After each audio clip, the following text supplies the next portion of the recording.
Before I go any further, I'd just like to say something about redundancy. My point being, you may hear something in one chapter and I'll say it again in another chapter, but that's fine. And the reason being, in my opinion, that's what we need, some redundancy to continue to know, to reinforce in our minds our history. So, if you hear a phrase one or two times, that's fine, because it's meant to move forward and be positive. But I'd also like everyone to think of this, as I mentioned, like a nightmare. If you're having a nightmare and you can't get rid of it, you'll go to a psychiatrist to purge that from you. That's the same principle, I believe, we can do by using our history. And that is to think about it, to dwell on it, to study it, but only for the sense of giving you knowledge of what our ancestors endured to make you a better person and feel better about your brother and sister.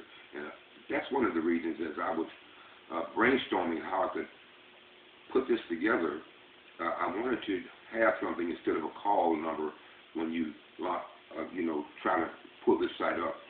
Instead of like number so-so and so and so and so, I named it Love, Unity, Patience Project. So every time you want to get on this site, you would think of those three things that are needed in our community: love, unity, and patience. Okay? Before I close, one more thing. I'd like to say all the people that are out there working to make things better for black people all over this nation, there's people out there every day working in these communities trying to make things better for us. And one of the things we need to do along with that is what I feel is our history.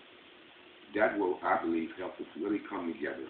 The marches, the speeches, more police in the area, the CAP program, all of that's good, and people are out there dedicated to these things, and they're great.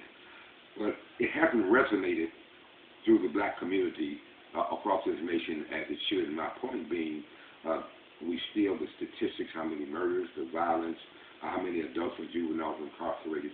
So these are things we want to work on, trying to bring the numbers down.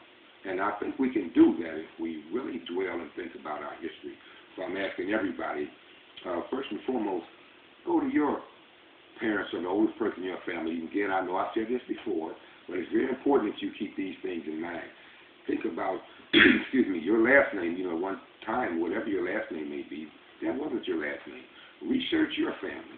Just keep thinking about our history and the connection that we can make with each other. Okay?